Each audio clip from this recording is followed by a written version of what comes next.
creepy emails. If you ever check your I spam need to folder get in more your email, water. there's a chance at one point you received an email with one of your passwords in the title, and inside the email would be threats of leaking your information or worse unless I you never paid a got certain that. ransom, usually in Bitcoin. This usually happens when a hacker, or even often a regular user, will likely find this info by merely searching any of the numerous data breach databases available on criminal forums. In March of 2019, a 25-year-old man named Joe Albanese received a similar email to what was just described. It was titled his password that he used for every account that he had.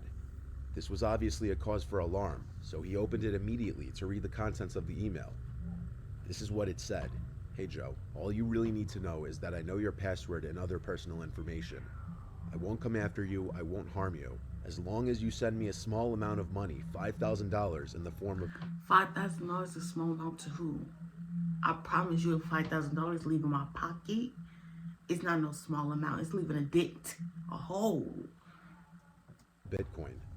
We're going to refer to it as a donation for a good cause, not as any kind of blackmail. That's My exactly Bitcoin what address is, if you don't send me the money, bad things may happen. Don't even bother going to the police. This email is untraceable. Joe did some research and learned that these kinds of threatening emails are common scams, and usually nothing will come of them. Still, Joe replied to the email asking, what other personal information of mine do you currently possess? I'd love to know. He sent this as a sort of challenge to the email, not even really expecting a Like, what you response or trying for to it to do? even go through. But it did, and he promptly received a response back saying, I know your home address is F.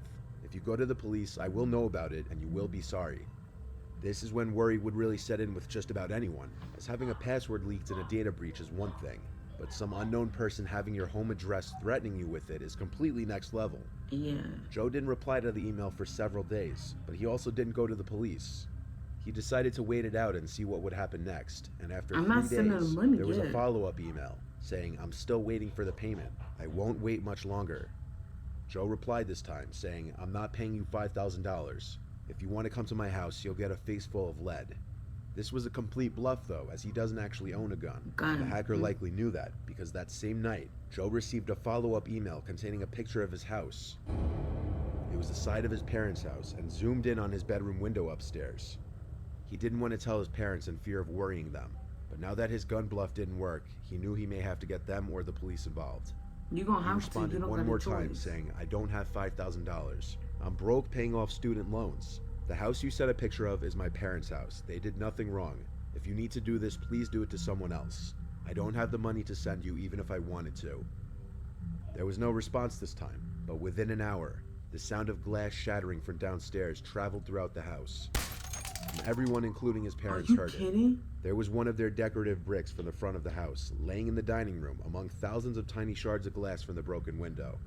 Joe tried to explain the situation as quickly as he could, and while he and his dad took a quick look outside... See, my whole thing, this is why in certain households, it's like you can sit there and explain the situation, but they finna get mad at you because you didn't been bring it up. They'll be like, so you knew this for how long days, and you just now bringing it up? Now you gotta pay for this, that, and the third. Let's just get to the main issue. You worried about the wrong fish. There, his mother called the police. Joe showed the police officers the emails and everything, which were forwarded to the police department.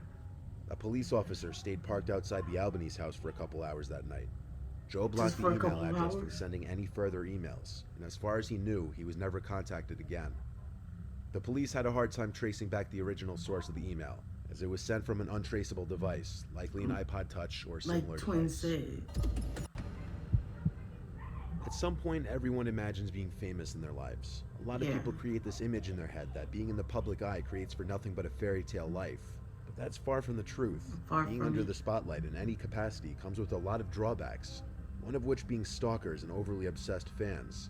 One extreme case of this, an ex-radio host and DJ who was centered in Los Angeles, had a long, seemingly never-ending chain of emails from an obsessed fan. It started around 2005 or 2006 when the DJ started noticing a regular listener, someone who listened to the... It shouldn't have been years, no. To me, that block button ain't that hard to press. You're not gonna... the show every day and would call in on the request line from time to time.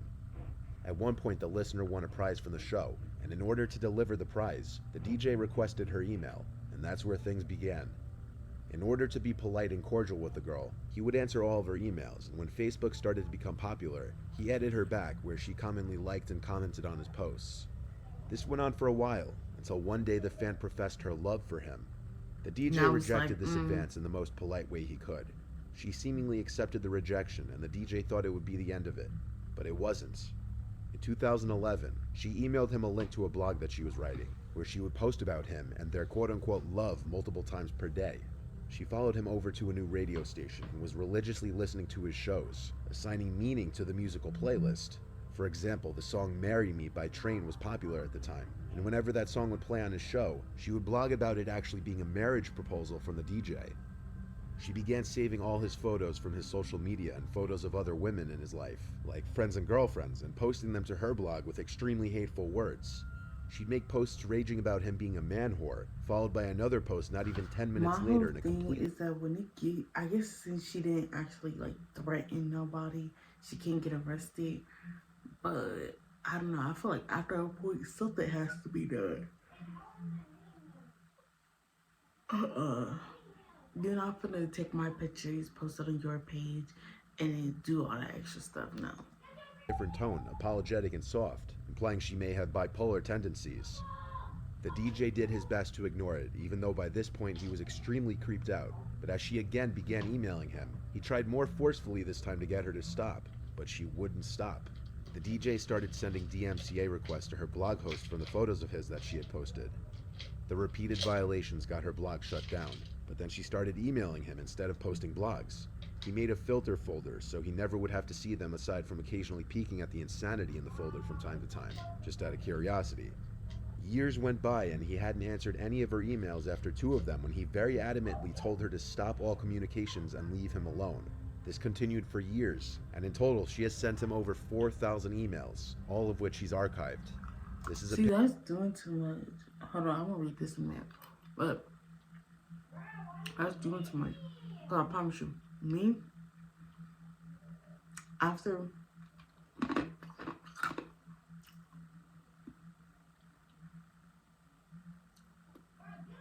somebody ignores my text, half the time I don't be talking to them back. Not until they say something. I'm not gonna send 4,000 stuff over a span of what, 2 years, and this whole time they're not even responding to me.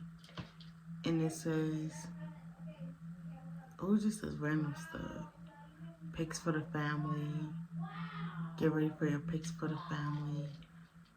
Mr. Small Town, tell your judgmental family. And you know, they just saying, she just said a whole bunch of stuff. Picture of just a select few of them. The more recent emails had gotten very dark and violent in tone. In one of the most recent ones, she was threatening to find and hurt the DJ and happily go to jail for it. In another one, she listed the specific neighborhood in which he lived, which he worries she may have his address if she already knew what town he lives in. Right. In an effort to stem the flow of information, Tell he Mom deleted her all his baby social media safe. accounts a while back, but she would still email him pictures he appeared in from his friends who had public profiles, as well as radio station photos that he appeared in. Most disturbingly, she sent the DJ photos of a shrine she had made of him in her home, with framed photos of his social media that she had posted up on the walls, desks, etc. Being a DJ, his appearance schedule must remain public, so she could technically find him working at nightclubs anytime she wants to, and understandably, he's freaked out and worried about his safety. After calling multiple attorneys, none seemed very interested in helping him with this matter, due to his fear of facing the girl in real life. That's why I said, like, he really kind of can't do nothing unless she actually threatened him. Like, if she actually threatened him and she would, like, I don't think he could sue her. I don't know. Life, or even being in the same room as her, he never went through with filing a restraining order. He also worried that on the off chance she didn't have his home address, the legal process would reveal it to her. To my knowledge, there was never any follow-up with this, and it's not known if the harassment continued or what route the DJ pursued, if any. But this is one of those extreme cases of how a fan's obsession could have a very negative effect on someone's well-being and mental health. In this last one, a viewer who wanted to be referred to as Christian received multiple emails that he wanted me to share in a story video. Christian has a friend named Katie who was out for a job interview. They used to be co-workers, which is how they met. Nothing was out of the ordinary until Christian started to try and contact Katie after her interview was supposed to be done, only to find that his texts weren't delivering and calls were going straight to voicemail. It was very possible that her phone could have been off or she had no cell service, but as hours passed and still nothing was delivering, he started to get concerned. The most likely and obvious possibility was that she lost or broke her phone, but finally, hours later, the text said delivered. However, Kate never replied. That same day, as Christian was checking his email, he saw an email from Katie's old work email. He opened it, and it read, "Hey, I lost my phone and keys. Can you come pick me up? I'm by some old warehouse construction looking building in the parking lot across from a Hyatt place." Okay, so basically, I think I heard this story. But I heard like the long version. I think I heard this. Christian asked when she last had her phone and if she had any idea how she lost it. She replied, "I have no idea. Just I come would have soon, been like, how are you emailing me if you don't have your phone? Like that would have been the part that got me. please. It's cold." The address that she then sent to better help Christian get to her said it was 20 minutes away. But looking at the location of the address on the map, it led to some abandoned-looking warehouse parking lot, evident by the green growing in the parking lot and decaying-looking rooftop. Christian sent another email back, demanding she go to a less sketchy pickup point. She took a few minutes to answer back with, "I'm already sitting on a bench here. I'm comfortable, just please hurry." Christian got in his car and started following the directions to the location he was told to go. But about halfway there, he stopped the car when he had a thought. And that was, how is she using her laptop to email him in the middle of some random parking lot by an abandoned warehouse? That's why I was confused. That's why I'm lost. While it was maybe possible that there was some free Optimum Wi-Fi nearby or something, it did seem very unlikely. This is where Christian became suspicious of the whole thing, and the fact that she was using her laptop to contact him instead of going to the hotel across the street and calling him just made it seem more suspicious. He tried calling her number a few times, and now it was ringing instead of going to voicemail.